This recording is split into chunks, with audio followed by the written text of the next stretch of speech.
So should I do a video about Anita Sarkeesian? Can't think of a reason not to. Let's get started. Yay! Movement can be a powerful thing. Ableism. Most of us who play games can appreciate the importance of a well-timed jump in a platformer or a skillful dodge in a fighting game. Right, most of us can appreciate it. You and me. You know, people like you and me who play games and love games. So it's not exactly a fandom. I'm not a fan of video games. I actually had to learn a lot about video games in the process of making them. Most of us understand, but those people out there who think movement in video games is bullshit, fuck those people. I don't care. I said it. I don't even care. Okay? You guys can go fuck yourself. Movement is important in video games. Fuck you. But sometimes it's the seemingly ordinary movements that actually tell us the most about a character. The way they do simple things like walk or sit down. She's so fucking brave for bringing this up. I mean, after the backlash in 2015, when women finally took a stand against how men sit on a bus or a train, you know, real important issues like that. I can't believe she even had the guts to bring this up. She's really strong, really brave. She's 33 and she has frown lines. However, there is one way in which the male and female characters are differentiated by gender, and it has to do with their movement. Watch how a male guardian sits down, taking a load off after a long, hard day fighting the forces of pure evil. It's simple. It suggests confidence. No, it suggests he has balls. This is the second video I've ever done, and in both of them I have to explain to women that men have testicles. And this is what it's all about. It's about differentiating genders. You notice how she says that? It's differentiating genders. That's the problem. It's different. Why does that female character have boobs? I don't know. It's probably sexist. When a female character sits down, however, it's a completely different story. She sits like a delicate flower. Listen, you sexist game developers, if you want gender equality in video games, if you even care, I'm sure you don't, you misogynist pigs, but if you want gender equality in video games, she's telling you right now what you do. You have a sit-down animation for your female characters where she's spread eagle on the ground. You fucking pieces of shit. This is supposed to be a hardened space warrior, and yet she's sitting around like she's Ariel from The Little Mermaid. Right, so for sit-down animations at least, she wants gender swaps, basically. She just wants Miss Pac-Man.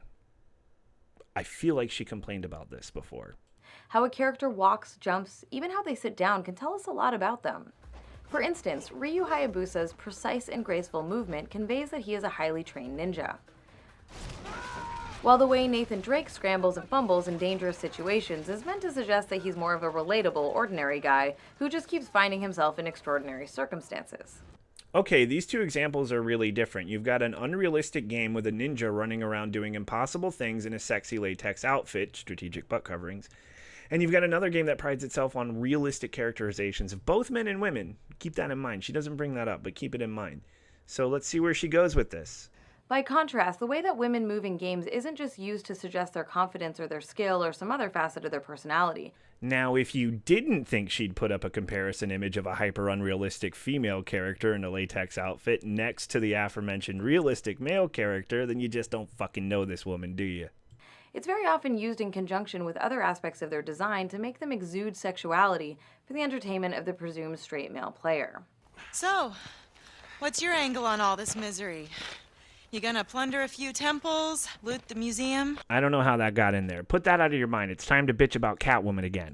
What the hell? Catwoman from the Arkham series has a deeply exaggerated hip sway when she walks.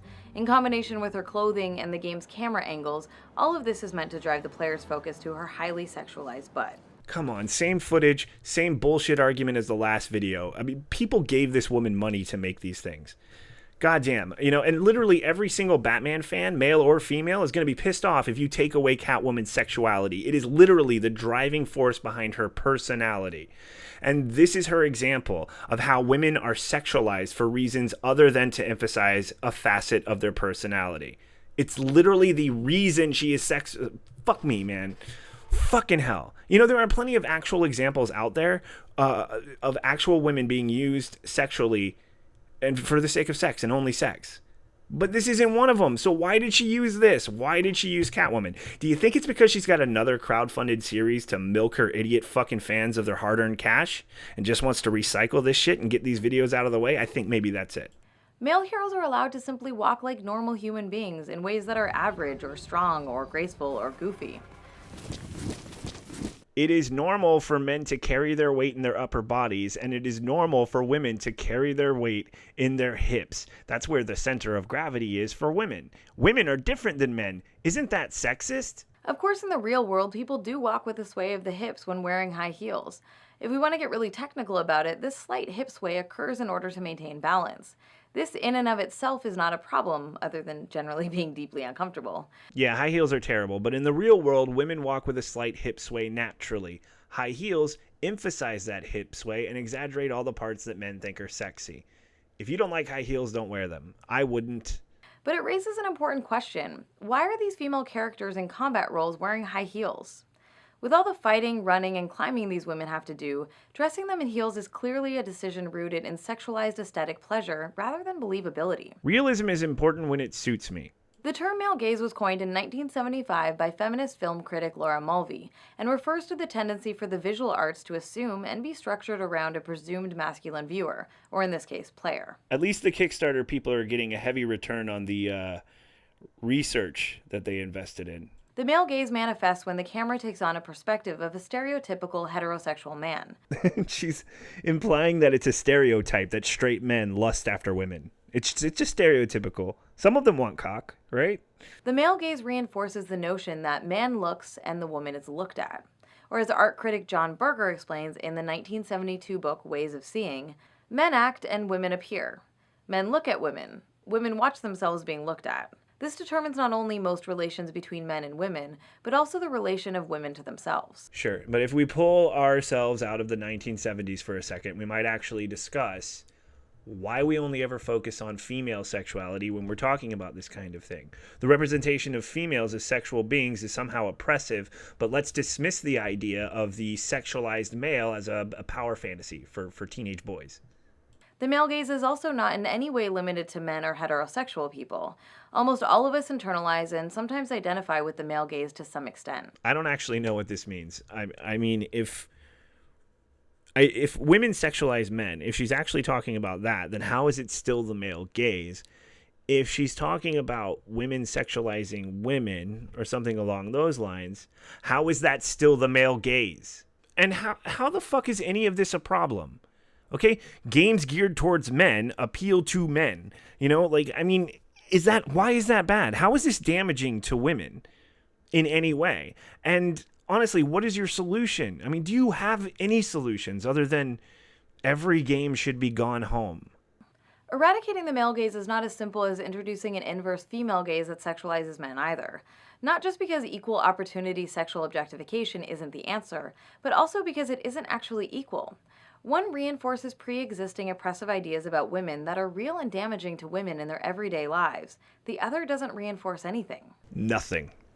Absolutely nothing. It doesn't reinforce anything. There's no expectations for men to look like that. Surely men never encounter that. Fat men are never body shamed. Men with beer bellies are never fucking body shamed. It doesn't happen.